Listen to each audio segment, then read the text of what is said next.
Pertama ini soal kepemimpinan kan, karena di situ ada tokoh kita Anies. Yang kedua soal rekonstruksi atau perubahannya. Yang ketiga ini sebenarnya teman-teman mau ngapain nantinya kalau Anies menang atau kalah. Nah saya cerita ya, ini 2012. Supaya tahu saya itu di penjara 2020. Teman saya itu menelepon salah satu orang paling berkuasa di Indonesia ini. Dia telepon, "Bang, kenapa lu tangkap Saganda? Kan ini zaman demokrasi." Ah tuh orang bandel, dia bilang. Dia nangkap saya karena bandel. Ceritanya begini teman-teman sekalian. Saya tahun 2012 itu, saya di-approach ya, untuk pindah ke Singapura. Menjadi komandan daripada pemenangan calon yang dulu saya belum tahu itu siapa. Dan saya digaji ratusan juta. Karena saya tuh punya lembaga namanya Sabang Merauke Circle. Orang ini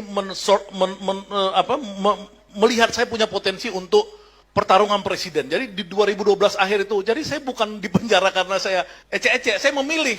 Jadi di 2012 itu saya sesungguhnya itu adalah harusnya jadi direktur ya dari perusahaan yang memenangkan presiden Singapura.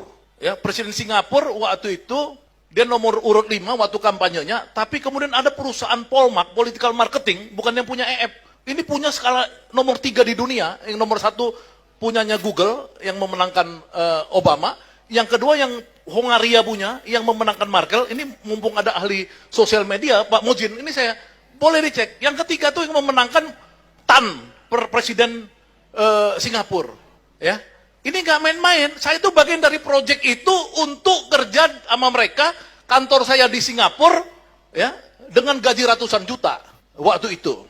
Saya konsultasi karena saya lihat itu yang ada cuma waktu itu nama Prabowo, Megawati. Ya, 2012-2013 itu yang bersaing, 2012 muncul nama Jokowi.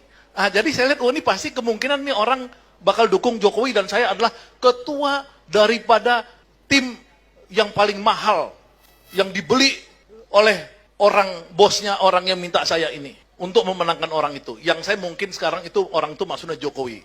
Karena yang minta saya ini adalah orang paling, saya katakan salah satu paling kaya di Indonesia. Saya diskusi sama teman saya ini cerita, kan lu kan pikiran lu bahwa semua presiden itu harus punya political ideologi, punya pemikiran, kayak Anies ini punya pemikiran, dia sudah tulis pikirannya di Kompas, bukan orang lain yang nulis, ya tentang Sebira .2, meluruskan jalan meraih keadilan.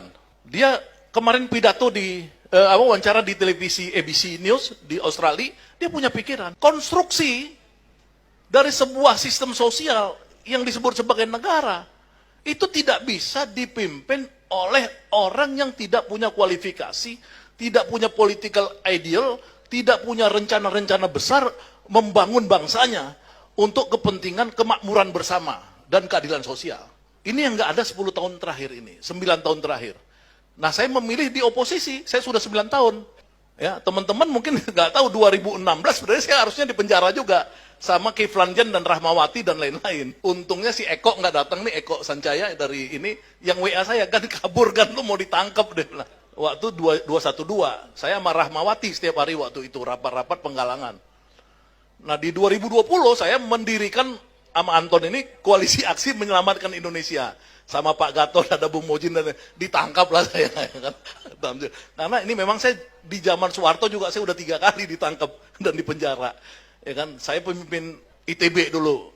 Ya, zaman teman-teman saya itu Pramono Anung apa segala, ya Pram agak-agak kabur dikit lah gitu kan. Kita ditangkap, Pramnya kabur gitu. Itu tuh, ya kan, kabur dia, ya kan. Nah, kembali ke kita ini, kita harus ketemu pemimpin. Pemimpin itu peristiwa kenabian dalam agama. Kalau bangsanya udah rusak, nah bangsa kita rusak, kita harus cari pemimpin yang dia dalam peristiwa kenabian itu, yang memang dia itu tidak bisa disogok. Itu dulu yang pertama, ya. Baru dia pinter, kemudian dia punya track record. Nah, apa yang diperjuangkan oleh Brownies itu ada pada Anies. Saya tidak main-main, tidak ada kepentingan saya. Kalau saya mau kuasa, mending di zaman Jokowi saya udah kuasa, ya kan? Saya udah ditawarin berapa kali. 2017 saya ditawari ketemu Luhut Panjaitan oleh Ali Mukhtar Ngabalin, teman saya puluhan tahun. Ya, udah di depan pintunya Luhut, saya harusnya diangkat jadi juru bicara Presiden Jokowi 2017.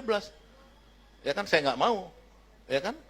Jadi saya bukan Pramono Anung, teman kuliah saya udah telepon kan, lu masuk istana eselon 1, saya nggak mau. Jadi ini kita memilih aja. Nah, karena saya tahu itu di sana nggak beres tuh. Kenapa nggak beres? Karena tiap hari kekuasaan itu adalah untuk memperkaya diri.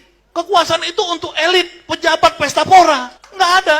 Dulu ketutup, sekarang kebuka. Alhamdulillah kebuka sekarang. Dimulai dengan hal-hal yang di luar kekuasaan manusia. Ya saya ini sama Anton Edi udah di penjara, jadi kita kadang-kadang, ya Allah nih gimana sih jalan keluarnya? Tiba-tiba Allah membuka aibnya Jenderal Sambo. Oh, orang pikir nih oknum, nggak mungkin oknum, rame kok. Ya kan? Terus Allah membuka lagi aib Teddy Minahasa, jenderal pedagang narkoba. Waduh gawat. Allah membuka aib lagi hakim-hakim agung, jadi apa? Jadi mafia kasus. Ditangkapin berapa hakim agung sekarang? Terakhir Allah membuka pajak. Di dunia ini yang paling kejam adalah kejahatan merampok uang-uang pajak rakyat. Ya, karena kita setiap hari beli Indomie, setiap hari beli susu, beli apa, semua tuh dipajak. Coba bandingkan Aqua, kita beli Aqua di warung Ucok, itu harganya paling 30.000, satu dos yang isi 48. Ketika kita masuk ke Indomaret, itu jadi 45.000. Kenapa? Karena pajaknya kena semua di situ. Warung Ucok dia informal, tidak dikasih pajak. Kena lah kita di situ. Nah teman-teman sekalian, untuk Anies itulah yang saya bersaksi bahwa Brownies ini sudah pantas mendukung Anies Baswedan.